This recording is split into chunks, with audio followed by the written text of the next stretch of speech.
So I often have goals in education which are not completely quantitative, and they're pretty qualitative. So in the morning also, in the first half when we were writing the vision statement, there was a certain specificity that the goal should have measurable entities in it. So I want to ask you, how does one deal with in a situation where I have too many intangibles? Too many intangibles. Yeah, like. Okay, so can you Okay. can you give an example? Yeah, and then we can build on that. So student engagement level, for instance, the academic marks is the scholastic test that might not always show the achievement, but the student engagement level, the classroom behavioral level, for instance, the violence level also, we don't often measure how many fights we have in class. Correct. So, But this could be how many students you would hope to reach out to within a certain time frame. Would that is No. that a no?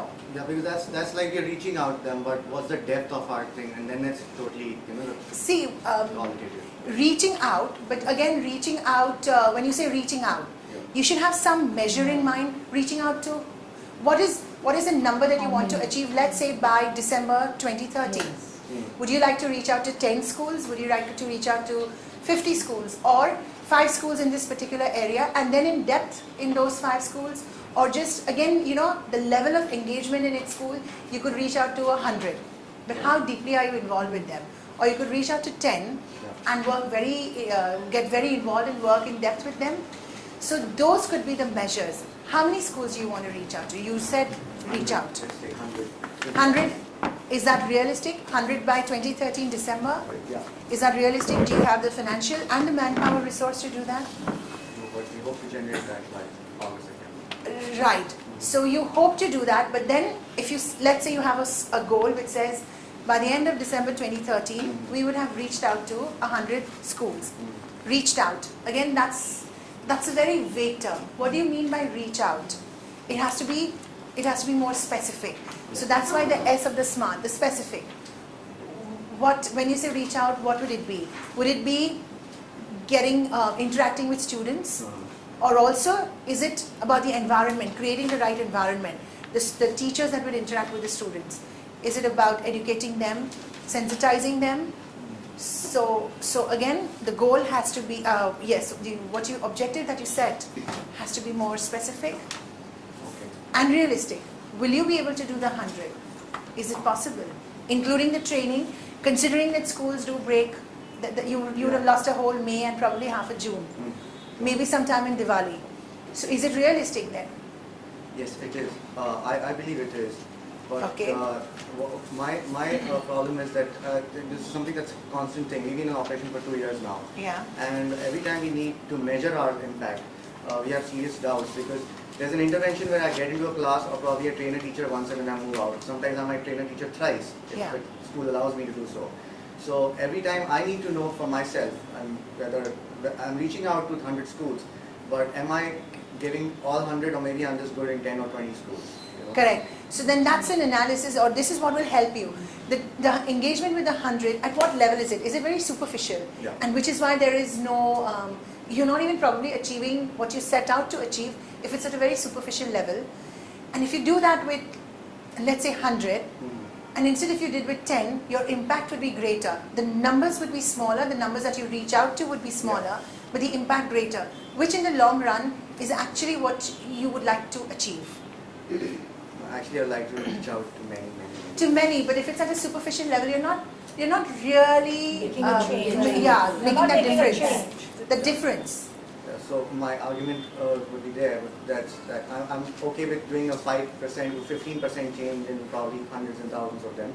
But for some students, I might get an 80 to maybe a 90% change transformation in their lives. Right. So I'm okay with. You are okay. So these are what. Now, do you have a team that you work with? Yep.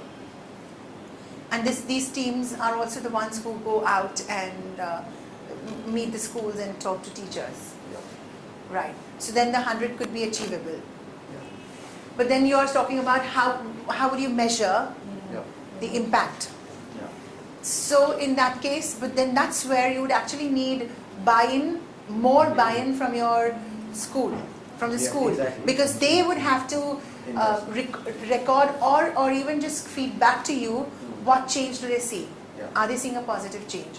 So then maybe one of your objectives, your goal, one of your goals should be to get teacher participation, and then your objective would be to interact more with the teachers so that you get feedback from them, and then you use that feedback to analyze the impact you're making, and then again you would probably from that analysis, it is spending a lot of time, allotting some of your time into doing that, but maybe that analysis would be useful, because then you would know with X amount of participation or with X amount of support to this particular school, this is what you've achieved. Is this enough, or would you like to do more? Or maybe you could just replicate the same and go out to others. Or in this particular segment it worked because they came from a certain background or their environment was of a certain type. Yeah, is it working for you? I mean, are you asking me to make patterns out of it? I mean, kind of certain... The analysis, out of the analysis, yes, you would have to do that to understand that if in, let's say, school A and B, I have achieved what is reported back. Now you're depending on reports that are fed back to you. What is reported back is you found that there is about 20-25% improvement. The impact, that is the impact of your working with them. Now you analyze, is it because, what kind of a background are they from? Is this from, the type of background the children come from, or their parents come from? So because that is the environmental factor will also influence how you would affect them, or the effect it would have on them. So here you need to feed that in and then use that analysis to then further reach out to similar, and when you reach out to a similar setup, then you know that this much is the level of engagement, whereas with some others maybe I need to do more, or maybe for the moment, because I want to reach out to a greater number, I will not concentrate on a certain type because I'm not getting the result, and I'll focus more on some others. So this is and this you'd only get from analysis, and you'll only get the analysis once you take feedback from your teachers. So it is involving your teachers, which is very important.